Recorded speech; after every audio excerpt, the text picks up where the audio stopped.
Assalamualaikum warahmatullahi wabarakatuh. Shalom, Om Swastiastu, Namo Buddhaya, Salam Kebajikan. Pertama-tama, marilah kita panjatkan puji syukur kepada Tuhan Yang Maha Esa atas segala rahmat dan karunia-Nya kepada kita, sehingga kita dapat berkumpul di sini dengan keadaan sehat walafiat tanpa kekurangan suatu apapun. Tidak lupa sholawat serta salam kita panjatkan kepada Nabi kita, Nabi Muhammad SAW, yang kita nantikan syafaatnya di Yaumul Qiyamah. Sebelumnya saya ucapkan kepada semuanya yang telah meluangkan waktunya untuk berkumpul pada acara ini. Pada kesempatan ini, izinkan saya menyampaikan ceramah mengenai penggunaan bahasa Indonesia yang baik dalam bermedia sosial. Bahasa merupakan hal yang tidak dapat dipisahkan dari kehidupan manusia. Dalam berkomunikasi tentunya tidak akan lepas dari penggunaan bahasa. Masyarakat menggunakan bahasa sebagai media dalam berkomunikasi dan berinteraksi dalam kehidupan sehari-hari. Tanpa adanya bahasa, kelangsungan hidup manusia akan terganggu. Manusia akan kesulitan dalam berkomunikasi dan menyampaikan maksud ataupun tujuannya kepada orang lain. Oleh karena itu, bahasa sangat penting bagi kehidupan manusia. Dalam berkomunikasi, tentunya kita harus menggunakan bahasa yang baik dan benar. Tidak hanya dalam berkomunikasi secara langsung, melainkan juga berkomunikasi secara tidak langsung melalui media sosial misalnya. Kemajuan teknologi membawa perubahan bagi kehidupan masyarakat. Salah satunya dalam berkomunikasi, yakni dengan melalui media sosial. Penggunaan bahasa dalam media sosial mengubah cara kita berkomunikasi dengan orang lain. Hal ini dipengaruhi oleh budaya luar, bahasa daerah, bahasa serapan, serta bahasa asing. Perkembangan zaman membawa banyak kata-kata gaul yang bermunculan dan digunakan oleh kalangan muda untuk berkomunikasi, terutama dalam media sosial. Pengaruh media sosial dinilai kurang pantas bagi perkembangan bahasa nasional, karena penerapannya tidak merujuk pada tata bahasa baku yang telah ditentukan. Hadirin yang berbahagia, dalam bermedia sosial memang tidak ada aturan baku tentang penggunaan bahasa Indonesia. Hal ini karena bermedia sosial menggunakan konteks non-formal, sehingga tidak harus taat pada aturan kebahasaan.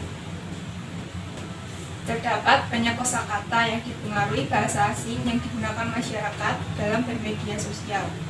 Kosakata tersebut dipengaruhi oleh budaya asing yang masuk ke Indonesia, misalnya kata online, offline, upload, download, on the way, by the way, repost, dan lain-lain.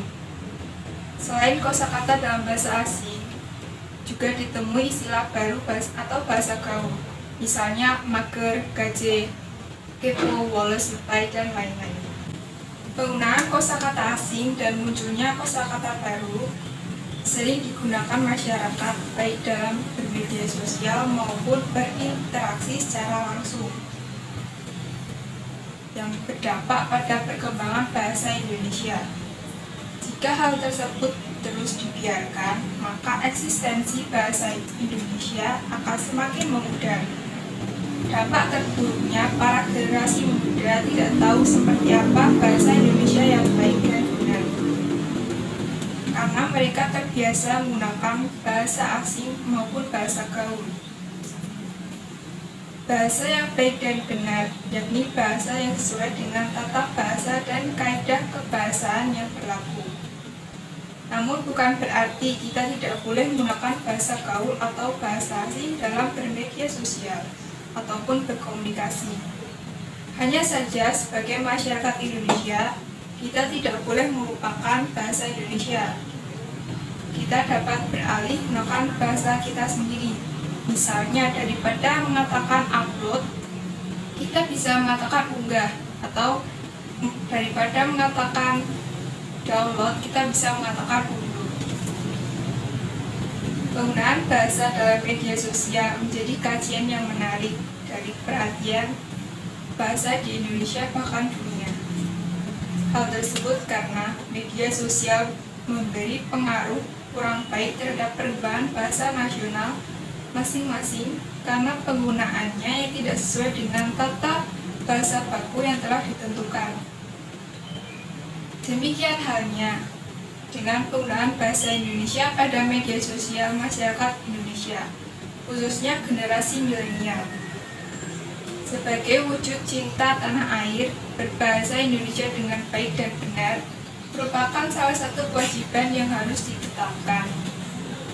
Gunakan bahasa Indonesia yang baik dan benar, yang sesuai dengan kaidah bahasa yang berlaku, baik kaidah untuk bahasa baku tertulis maupun bahasa baku lisan. Ciri ragam bahasa baku diantaranya sebagai berikut: 1. Penggunaan kaidah tata bahasa normatif. 2. Penggunaan kata-kata baku. 3. Menggunakan ejaan resmi dalam ragam tulis. Ejaan yang berlaku kini dalam bahasa Indonesia adalah ejaan yang disempurnakan atau EYD. Bahasa yang baku harus mengikuti aturan ini. Yang keempat, penggunaan lafal baku dalam ragam lisan. Dan yang kelima, menggunakan kalimat secara efektif. Saya harap ceramah ini dapat memberikan inspirasi dan motivasi bagi kita semua untuk lebih bijak dan peka dalam menggunakan bahasa Indonesia. Selain itu, kita sebagai masyarakat Indonesia sudah semestinya menjaga dan melestarikan eksistensi bahasa Indonesia agar tidak tergeser oleh bahasa asing. Sekian yang dapat saya sampaikan. Mohon maaf apabila ada kesalahan dan kekurangan dalam bertindak maupun bertutur kata. Atas perhatian dan kesempatannya saya ucapkan terima kasih. Akhir kata, wassalamualaikum warahmatullahi wabarakatuh.